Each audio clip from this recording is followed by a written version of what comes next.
বিকেলের নাস্তা কিংবা টিফিনে চিকেন মিটবলের কদরই আলাদা।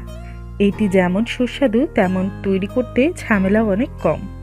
বাসায় মেহমান আসলে রেস্টুরেন্ট থেকে খাবার না কিনে ঘরে তৈরি করতে পারেন সুস্বাদু মজাদার এই রেসিপিটি।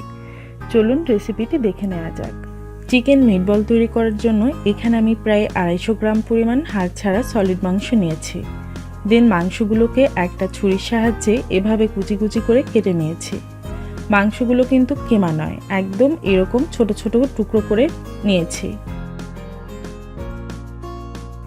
এবার মিক্সিং বলে 1 চা চামচ পরিমাণ রসুন বাটা, 1 চা চামচ পরিমাণ আদা বাটা, 1 চা চামচ পরিমাণ জিরা বাটা। এখন দিয়ে দিচ্ছি সাদা গোলমরিচ আর এলাচ গুঁড়ো 1/2 চা চামচ পরিমাণ। লবণ দিয়ে দিচ্ছি স্বাদ মতো। সয়া সস প্রায় 1 চা চামচ পরিমাণ দিচ্ছি। সয়া সস দেওয়ার সময় খেয়াল করে দিতে হবে, কারণ সয়া সস তেতো থাকে। 2-3টা কাঁচামরিচ কুচি করে দিয়ে দিলাম। এবার দিয়ে দিচ্ছি 1 চা চামচ পরিমাণ গরম মশলা গুঁড়ো, 1 চা চামচ পরিমাণ লাল মরিচ গুঁড়ো দিয়ে দিলাম। ঝাল সবাই সবার পছন্দ মতো ব্যবহার করবেন। এবার সবগুলো উপাদান মাংসের সাথে ভালোভাবে মাখিয়ে নিচ্ছি। এবার 2 টেবিল চামচ পরিমাণ কর্নফ্লাওয়ার দিয়ে আবার ভালোভাবে মিশিয়ে নিচ্ছি।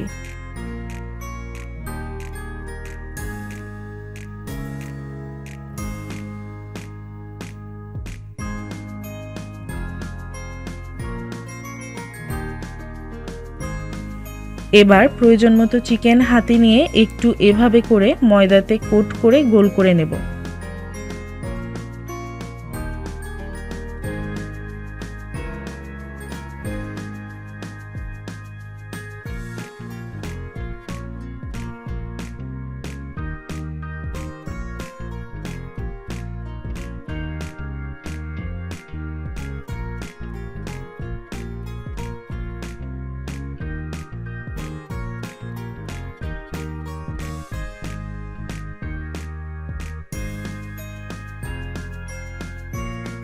আমি কাজের সুবিধার্থে সবগুলো মিটবল করে নিয়েছি।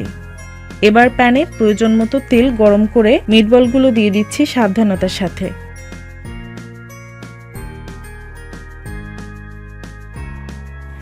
এবার লো ফ্লেমে একটু সময় নিয়ে ভেজে নিতে হবে।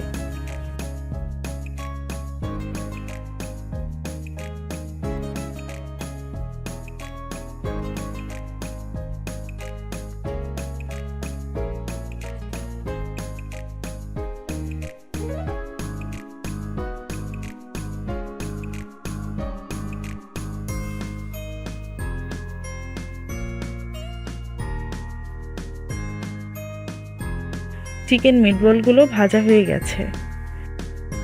এবার কিচেন টিস্যুর ওপর তুলে নিচ্ছি, যাতে করে মিটবলের এক্সট্রা তেলটা শুষে নেয়। সো এই ছিল আমাদের আজকের রেসিপি। পরবর্তীতে আপনাদের জন্য নতুন কোনো রেসিপি নিয়ে শীঘ্রই ফিরে আসব। ততক্ষণ পর্যন্ত ফুড বাংলা এর সাথেই থাকুন, এবং যদি সাবস্ক্রাইব না করে থাকেন প্লিজ দ্রুত সাবস্ক্রাইব করে পাশের বেল বাটনটি চেপে দিন, যেন ফুড বাংলা এর সকল আপডেট সহজে পেতে পারেন। পরবর্তী ভিডিও পর্যন্ত আল্লাহ হাফেজ।